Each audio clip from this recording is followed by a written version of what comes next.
其实，袁大哥跟潘大人乃为世交。之前他在潘府也曾见过贤妃娘娘，没想到几年之后，在宫中见到她的时候，她正在辱骂月宫，那情景真是……哎，他说，如果当时有个地洞，他宁可钻到地洞里面，也不愿与她相见。这样啊，原来如此。那贤妃当时骂的是何人？她怎么会如此动情？这件事整个月宫局的人都知道，娘娘骂的是少长月。之前听说他们俩关系还不错，后来却又反目成仇。我觉得他是在故意刁难少长月。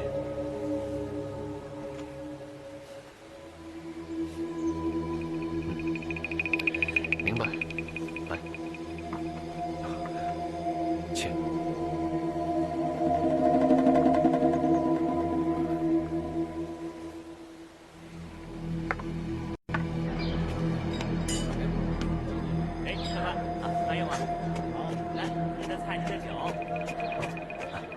袁大哥，你在这儿太好了。怎么了？走，到外面去说。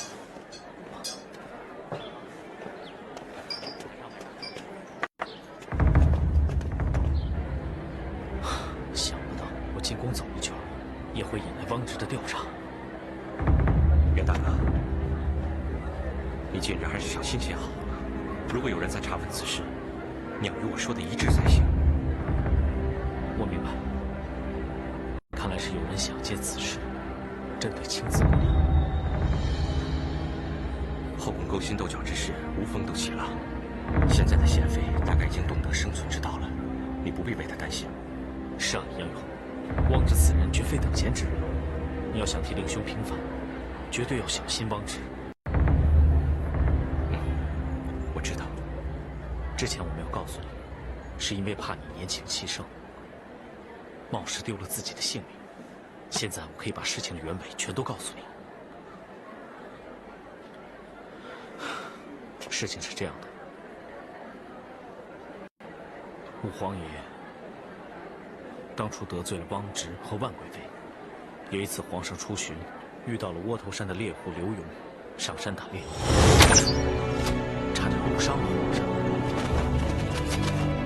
汪直便收买了那个猎户，说成武皇爷派他行刺皇上。皇上本来还是半信半疑，刚巧武皇爷府中的总管太监带一群同乡士子偷偷到景山游览，以显示地位不凡。汪直把这事连成一气，说是武皇爷谋反，带人到景山绘制皇宫内院描绘图，一边派人进宫刺杀皇上。皇上又惊又怒，下令杀了那群登山的士子。因为皇爷自己袭场，也就是为了保证皇上安全生命。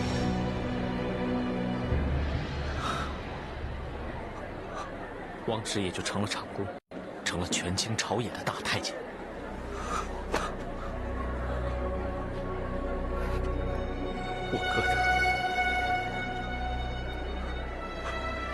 我哥他死得好冤呐，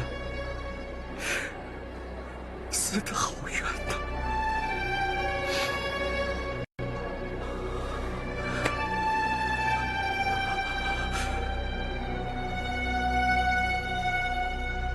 大哥，汪直以移花接木之计，把那猎户放了。只要我把他找出来，武皇爷和你的冤情就都可以大白天下。大哥，你要保佑我顺利找到那个猎户刘勇。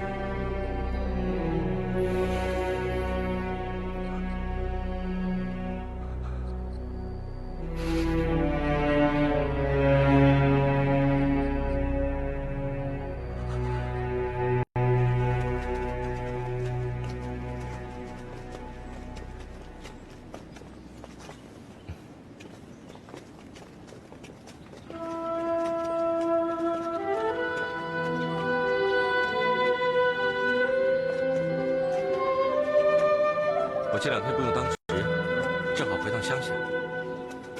过几天就回来，你们不用担心。谁会担心你啊？就是，回来的时候啊，记得给我们带点好吃的啊！哎，对，一定的。你们自己好好保重，等我回来。不就是回去2天吗？怎么这么难舍难离的呀？是啊，舍不得我们的话，就别走了。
这房子破成这样，难道刘勇收了汪直巨款，以逃往他乡？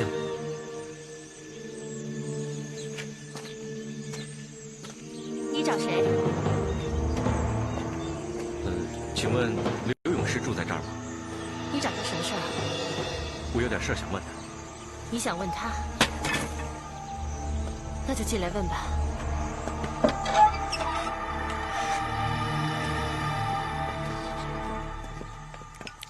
娘，哎，这就是你要找的人。要是你能让他开口回答你的话，我和婆婆真是感激不尽。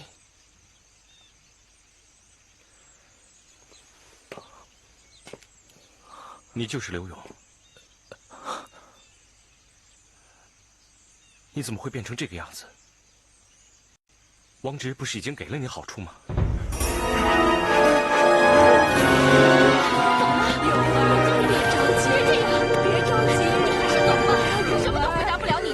你冷静一下，你听我说，你听我说，我不是来害你的。我哥因为武皇爷谋反一案，现在已被牵连致死，横尸街头。我只想查出真相，替他报仇。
回长工，货给你出。这些银两，你们分了吧。谢长公。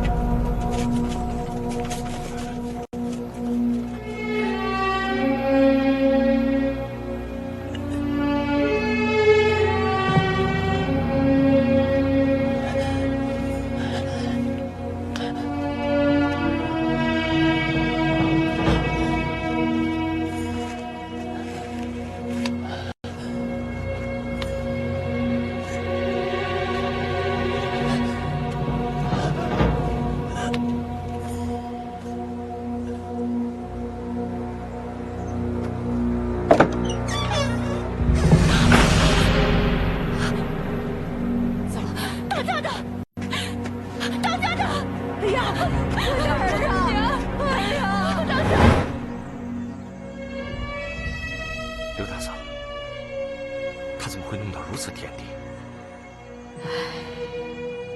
我们也不知道。那天他去上山打猎，好几天没回来。我们到山下找了好久，也没找到人。后来听说他被宫中的人带走了，我们想去城里打听吧，又没钱，想着最多关他1、2个月，也就放回来了。怎知道回来的时候，脚也废了，喉咙也被割破了，发不了声。命是捡回来的，但是到今天，我们也不知道到底是谁把他伤成这个样子的。大爷呀，你要是知道原委的话，一定给我的勇儿讨个公道，把害他的人抓去问罪。我这个老婆子，给你做牛做马也心甘情愿，我给你跪下了。大妈，大妈，快请起，快请起！大妈，大爷，来，您坐下。大妈，你放心，只要找到证据，我一定替他，还有所有冤死的人讨个公道。大爷，拜托你了。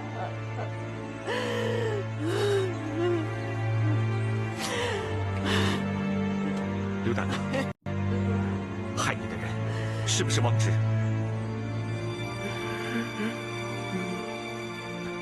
那他识不识字啊？我们这种人家哪有识字的呀？他口不能说，手不能写，怎么才能把整件事情说清楚，指证王直呢？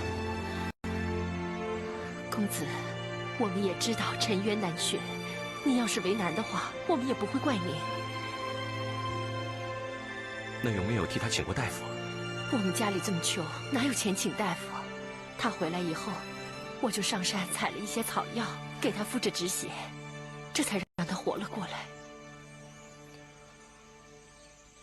那这样吧，我下山去帮他请个大夫，看看能不能让他开口说话。谢谢了，谢谢了。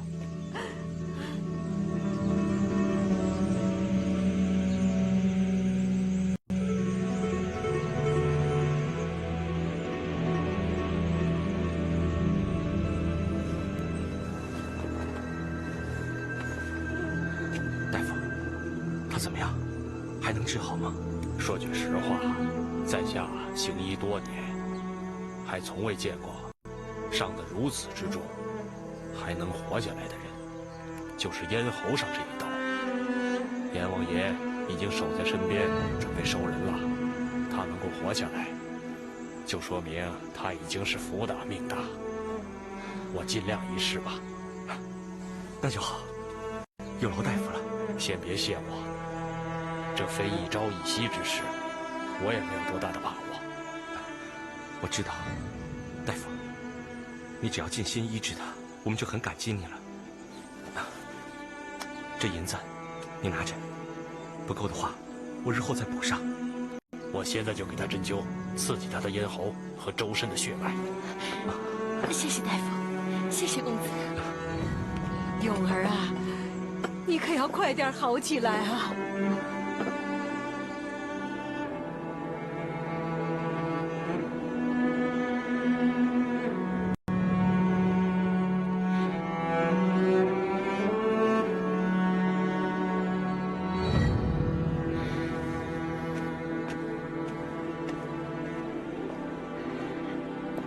太后，辰时已到，早膳已经准备好了。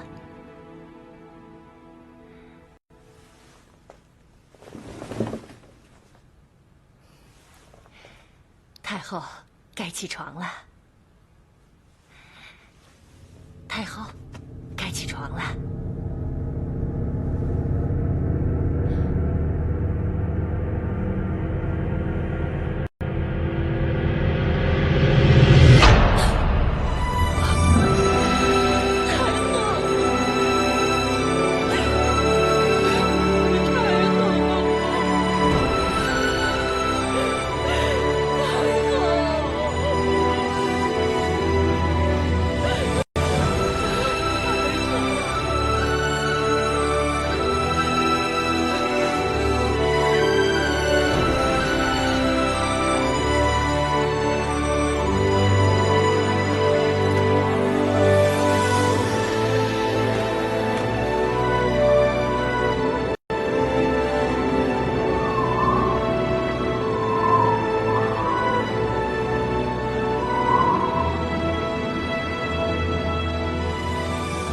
前太后一生慈爱仁厚，想不到竟然会突然猝逝。同时，臣赞你与礼部官员好好打点，则及时厚葬前太后，与先皇合葬。遵旨。退下。是皇上。都给哀家留下。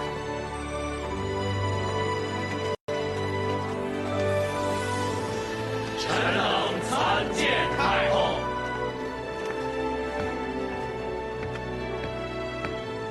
儿臣参见母后。免礼。谢太后。不知母后突然到来，所为何事？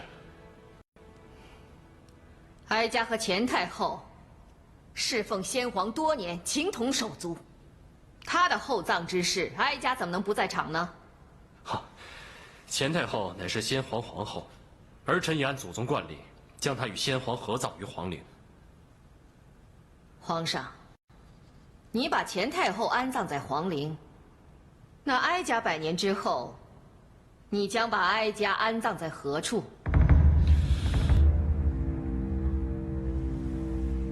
彭石，臣在。你是礼部之首，你说。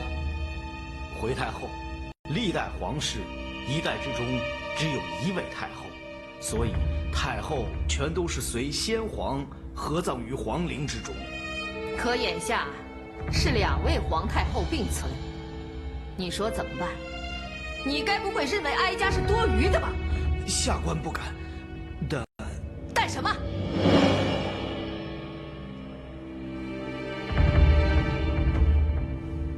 哀家才是皇上的亲娘，哀家100年之后就理该和先皇葬在一起。他日皇上致祭，也可向亲爹亲娘一并下礼，这才合礼数。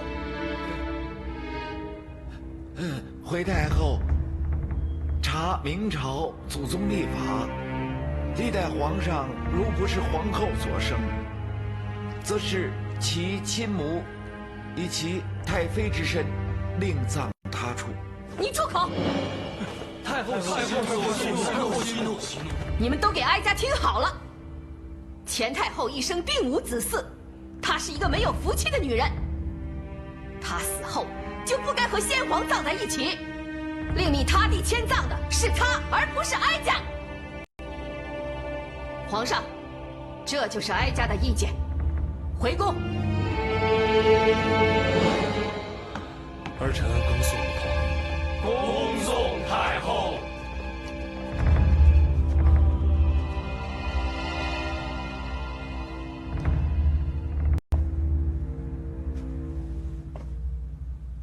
起来吧。谢皇上。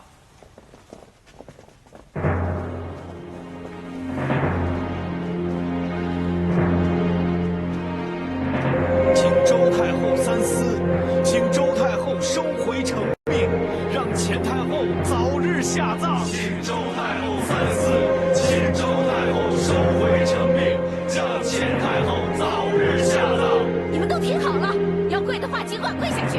但再敢在殿前呼叫，太后绝不轻饶。来人，关上宫门。是。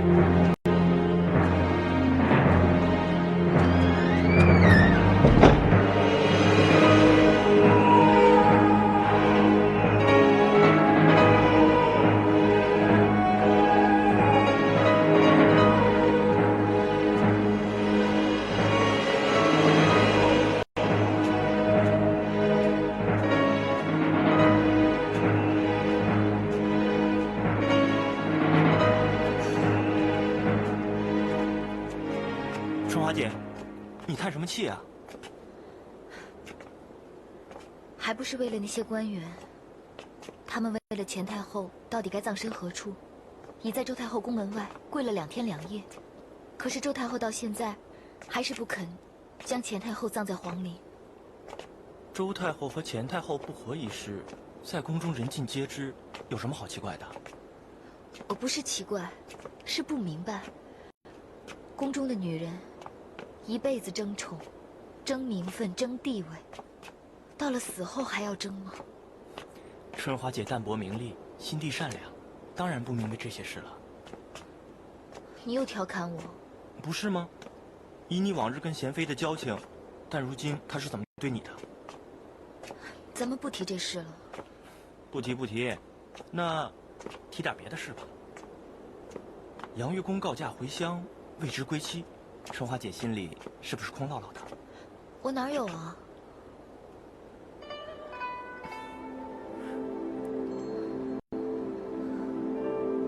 如果你跟杨月宫都不是宫中人，那该有多好！你们根本就是天造地设的一对儿。你别胡说了。我说的是真的。不过有些事情，既然你知道它永远都不会有好结果，就别让它发生，好吗？小安子，我知道你担心我，你放心，我会注意的。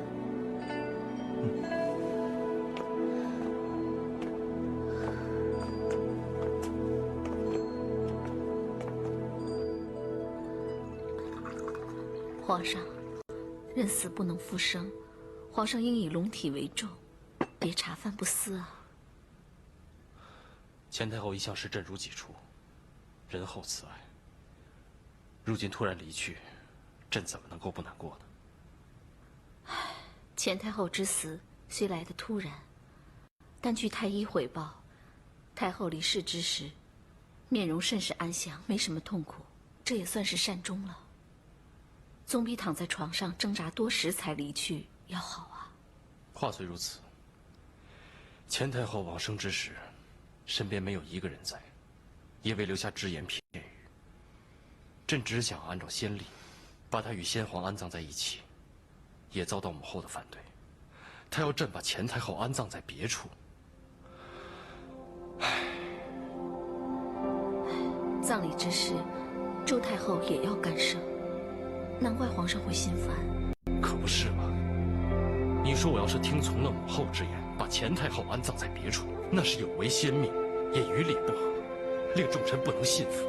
现在已有礼部官员在母后宫门前请命，可是母后仍不为所动，你叫朕怎么不心烦？哎，皇上，汪直一向足智多谋，皇上为什么不请他来出谋献策呢？朕是一语惊醒梦中人啊！朕明日就找汪直商议此事。既然此事有望解决，皇上也要听臣妾劝告，多吃点东西。爱妃，你可知道，我后妃无数，能为朕排忧解难的，也只有爱妃你了。皇上知道就好。来。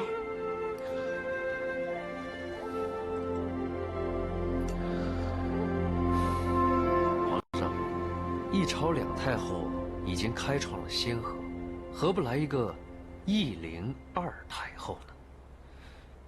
一灵二太后，望着，那你的意思是，如果不葬钱太后于皇陵的话，就与礼不合，难掩众口；但只葬钱太后于皇陵，那周太后一定也不会答应。所以奴才认为，不如命工匠把这个御林地宫一分为3，左坑安葬前太后，右坑日后安葬周太后，这岂不是两全其美之法吗？这不失为一个好的办法。这样一来的话，周太后也不会为难咱们了。王侄，你不愧是朕的智囊啊！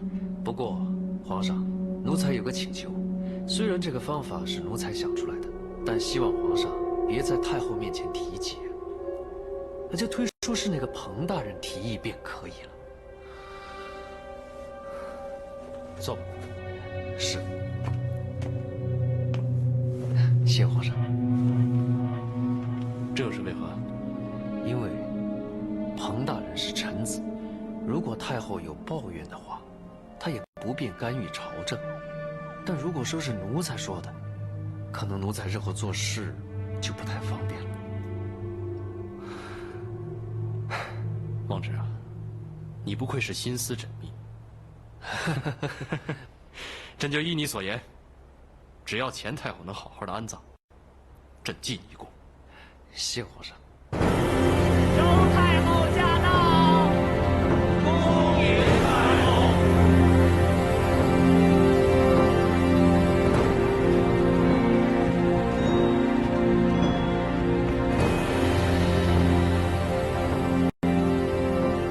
儿臣参见母后。免礼。谢太后。前太后葬礼之事，哀家已经表明态度。还要哀家来商量什么呀？回母后，彭使想到一个方法，既可令母后100年之后与先皇相聚，也不失大明国统律法。好啊，彭使，那你就说来让哀家听听。是太后，微臣之见是把玉陵地宫一分为3，中为先皇墓室。左方安葬前太后，右方留待太后100年之后，以作安身之用。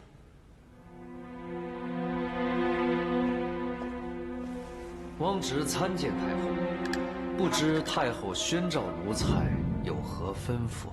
一目3穴，哼，这种计策也亏你想得出来。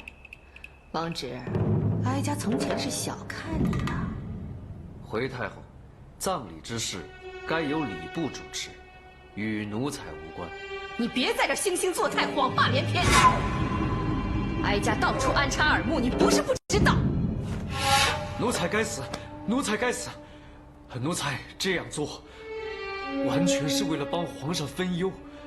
我多管闲事了，奴才该打，奴才该打，奴才该打，奴才该打，奴才该打，奴才该打，奴才该打。奴才该打，奴才该打，奴才该打。好了，好了，事情啊，也没你说的那么严重。哀家只是在想，怎么样才能让哀家的心里舒服呢？可是，怎么才能让哀家的心里舒服一点呢？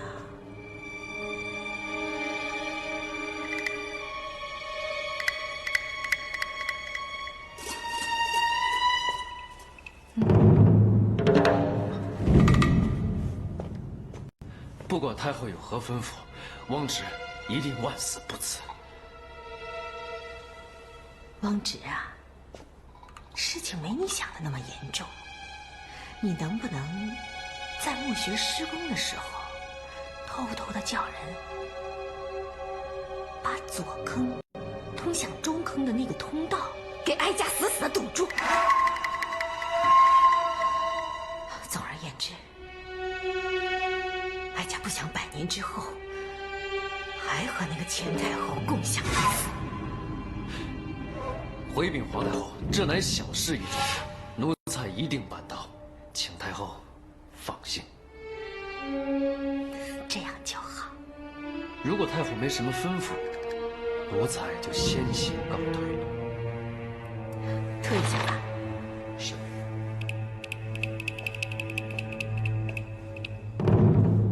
好生处理此事啊！是。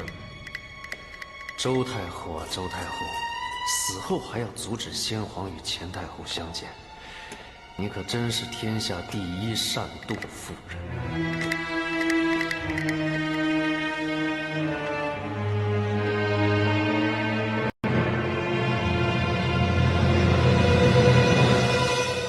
客官，里边请。哎，小二啊，请问你们这里有没有一位20多岁独自喝酒的客人呢？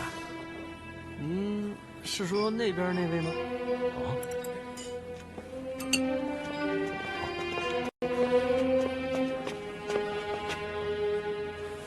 潘大人吗？总算是找到你了。有什么事吗？岳仙芝啊，钱太后归天一事，我想你有所耳闻吧？在下听说了。内务府在整理钱太后遗物的时候，找到了一封钱太后给你的亲笔信。内务府要你亲自去认领一下。这，老夫正要进宫去打点，你就跟老夫一同前去吧。好吧。啊，只是你这样可不行，还需要换身衣服。快走吧。好。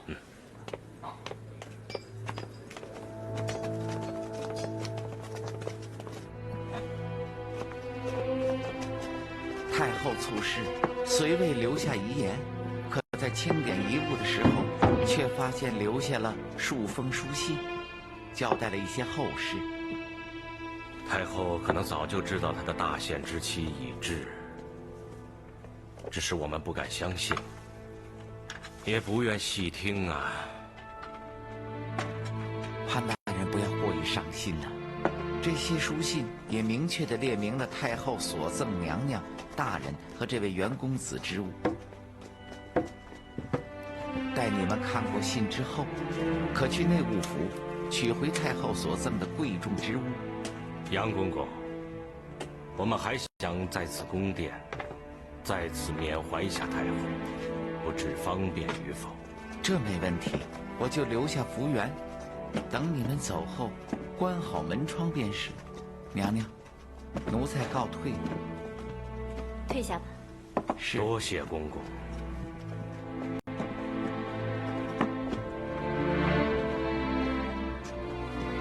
福源、七巧，你们到门外等候。是。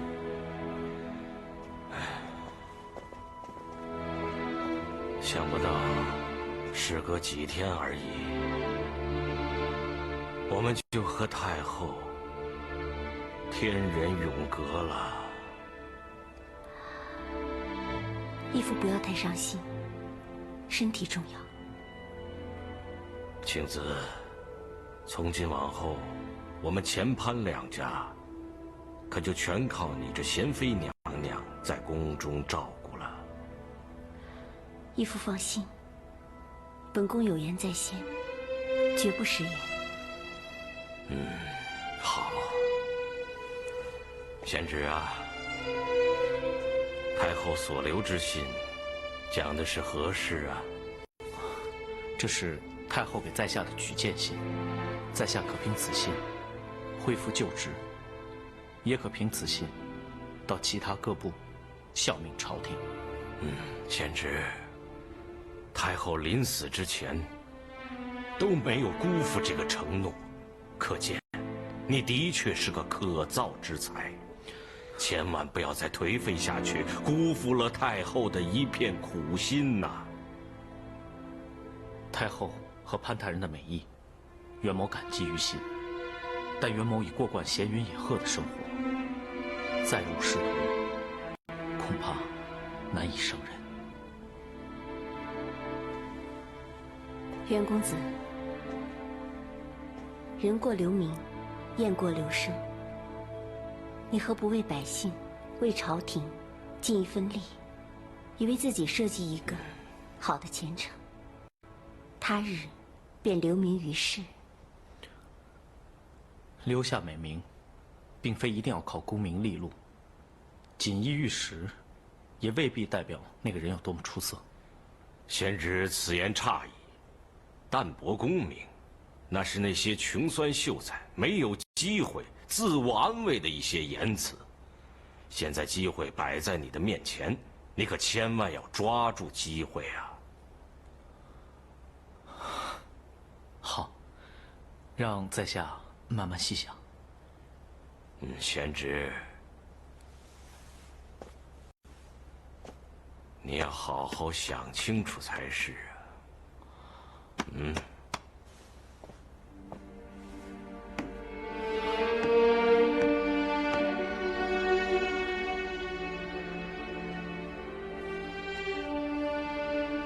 袁公子，我听义父说，你辞官以后，便四处流浪，居无定所。人终究是要停下来的。谢娘娘关心，但每个人所追求的东西都有不同。如贤妃现在已贵为妃嫔，享尽荣华富贵。可是那天在下见娘娘那般动怒，看来心里也未必真的愉快吧。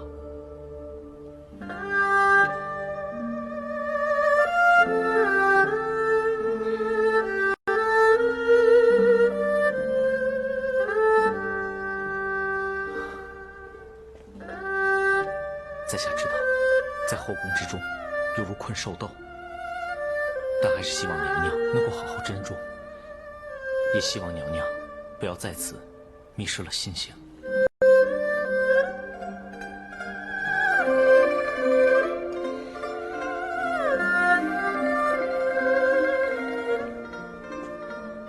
多谢公子提点。贪慕荣华，争强好胜，这就是本宫的天性。要不然，义父怎么会竭尽全力送我入宫呢？至于本宫，就不劳袁公子费心了。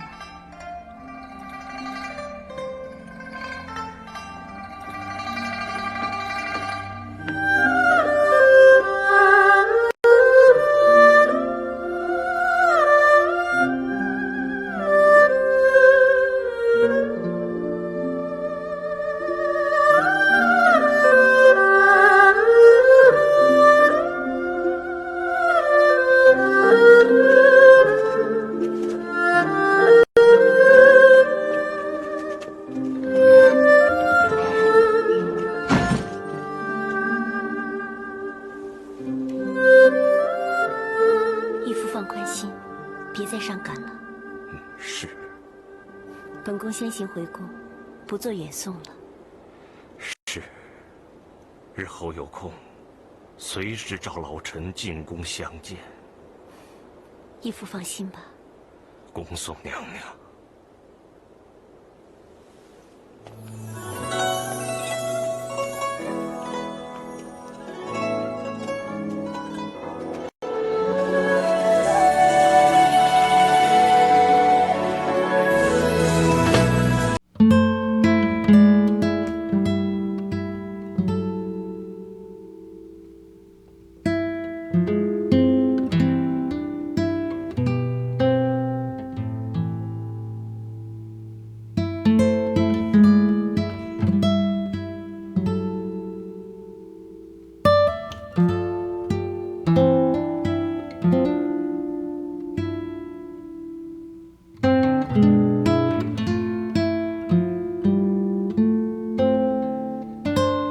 你小心。是娘娘。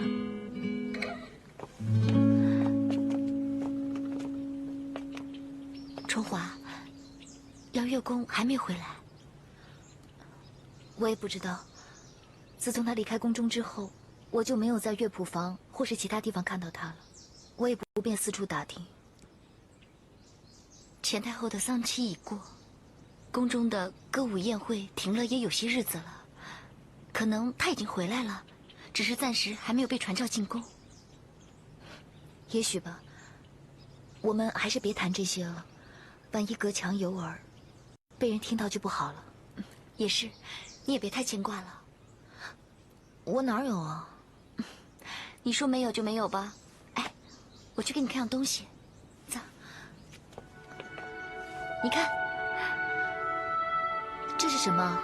你放在眼前看看。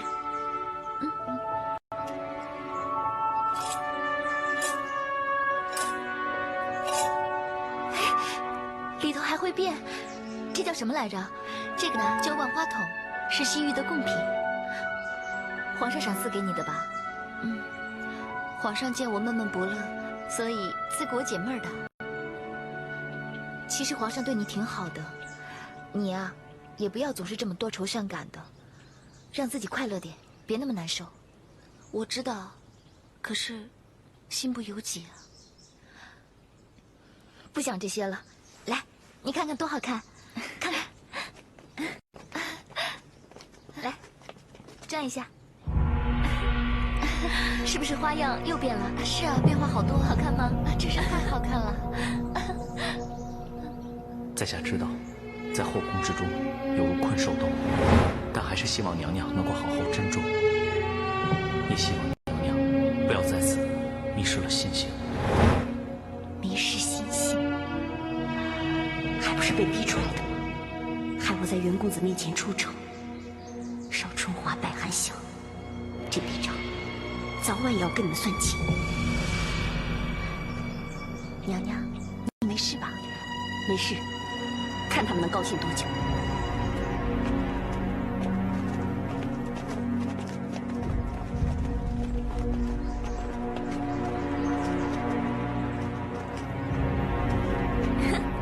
好漂亮啊！这个东西真是太有趣了。